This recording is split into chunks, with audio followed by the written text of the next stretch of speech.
नमस्कार दोस्तों, आप देख रहे हैं 4 PM बॉलीवुड और मैं हूं आपके साथ शिवानी पांडे। बॉलीवुड एक्ट्रेस करिश्मा कपूर के 4 पति और बिजनेसमैन संजय कपूर जून के महीने में इस दुनिया को छोड़कर चले गए थे। महज 53 साल की उम्र में पोलो गेम खेलते वक्त पड़े हार्ट अटैक की वजह से उनकी मौत हो गई।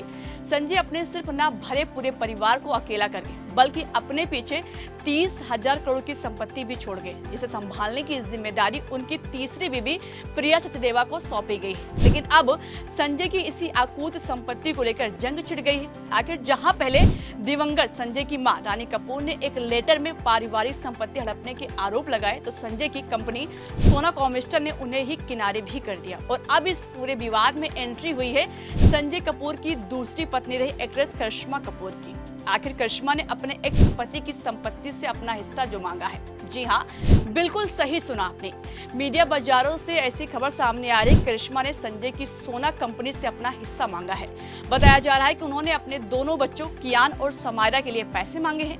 हालांकि करिश्मा ने अभी तक इन खबरों पर कोई रिएक्शन नहीं दिया है और न ही संजय की कंपनी की ओर से कुछ कहा गया है। लेकिन संजय की कंपनी सोना कॉमिस्टर उनकी मां के लेटर के बाद पहले से ही झटके में है। आपको बता दें कि संजय की मौत के बाद उनकी मां रानी ने दावा किया कि सोना ग्रुप और उससे जुड़ी आलीशान संपत्ति में उनका मेजॉरिटी स्टेक है। इसी के साथ ही उन्होंने शेयर होल्डर्स के साथ एक लेटर भी शेयर किया, जिसमें दावा किया गया है कि उनके बेटे की मौत की शोक सभा में उन्हें कुछ डॉक्यूमेंट्स पर साइन करने के लिए मजबूर किया गया था। उनसे उनके बैंक अकाउंट्स के राइट्स भी लिए गए। रानी कपूर ने इस पूरे मामले को सुलझाने के लिए सेबी से अपील की है। वहीं कंपनी ने रानी कपूर के शेयर होल्डर्स होने से साफ इनकार कर दिया है। तो अब करिश्मा के हिस्सा मांगने से नया घमासान छिड़ गया है।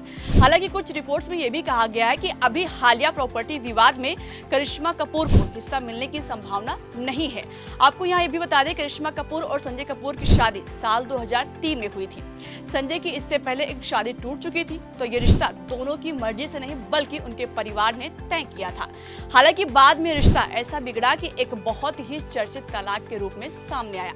आखिर दोनों के 2 बच्चे समायरा और कियान हुए, लेकिन ये रिश्ता 2016 में तलाक पर जाकर खत्म हुआ। तलाक के बाद करिश्मा और संजय ने एक दूसरे पर जमकर आरोप भी लगाए थे। हालांकि संजय ने अपने बच्चों की सेफ्टी और फ्यूचर्स को ध्यान में रखते हुए पहले ही एक लेगेसी प्लान तैयार कर लिया था। उन्होंने एक्स बीवी करिश्मा कपूर से हुई बेटी समायरा और बेटे कियान को 14 करोड़ रुपए के बॉन्ड्स गिफ्ट किए थे और उनके लिए 10 लाख रुपए हर महीने भिजवाते थे। तो अब देखना होगा कि संजय की एक्स वाइफ करिश्मा कपूर के बच्चों को संजय की संपत्ति में कितना हिस्सा मिलेगा। बात संजय कपूर की करें तो उनकी निजी जिंदगी हमेशा चर्चाओं में रही। उनकी पहली शादी फैशन डिजाइनर नंदिता मेहतानी से 1996 में हुई थी, जो 4 साल बाद टूट गई। इसके बाद उन्होंने साल 2003 में रणधीर बबीता की बड़ी बेटी करिश्मा कपूर से शादी की। दोनों के 2 बच्चे समायरा और कियान हुए, लेकिन ये रिश्ता भी 2016 में तलाक पर जाकर खत्म हुआ। तलाक के बाद करिश्मा और संजय ने एक दूसरे पर जमकर आरोप भी लगाए थे। फिर उन्होंने प्रिया सचदेवा से तीसरी शादी की थी, जिससे उन्हें एक बेटा भी है जो सिर्फ 7 साल का है। प्रिया की पहली शादी से एक बेटी सफीरा है, जिनको संजय ने अपने साथ ही रखा था।